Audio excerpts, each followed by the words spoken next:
Well, hello everyone. Have you ever watched one of those shows or races where they make the contestants deal with all kinds of challenges along the way? Depending on the show or event, sometimes the situations that they can put the contestants in seem pretty extreme.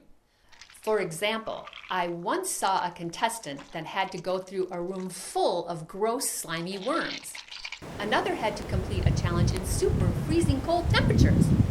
Another had to deal with incredible heights to complete their challenge. And a different time, I remembered that they had to eat insects and bugs to get to the next level. And most of the time, they would actually complete the challenge. And believe it or not, game shows like that can help us learn from our scripture passage for today. Normally, if we had to eat bugs or stand outside in the freezing cold, we wouldn't feel very happy about it. In fact, we might complain and think that we have it pretty rough and focus on our misery.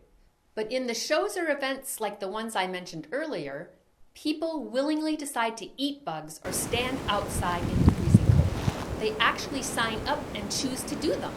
Why? Because the challenges have some bigger purpose. Usually, the contestants want to win some prize, and so they will endure any circumstance to win that prize. And in our scripture passage for today, Paul tells us that we don't need to focus on our circumstances because we have a bigger purpose. Even if we find ourselves in a bad situation, we shouldn't let that stop us. For example, maybe we feel like we don't have enough money, or maybe we feel like people treat us poorly, or maybe we just feel like life has thrown us so many tough things that we can't even count them all. Rather than complaining and feeling bad about them, Paul encourages us to live like the contestants on those shows and focus on our goal or mission. No matter our circumstances or situation, we can't let that stop us from sharing God's love with everyone we meet. And if we find ourselves in good circumstance or situation, we should use that to our advantage and try to do an even better job of achieving our goal to share God's love. Because that's what Jesus did for us. Basically, no matter who we are or what we're going through, we should stay focused on the mission and the goal that God has given us. Don't let anything stop you or get in your way.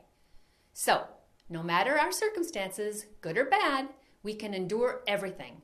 Not because we want to win a prize at a game show, but because we want an eternal reward that God has prepared for us. And I hope that helps you understand our scripture passage just a little bit better. Goodbye, everyone.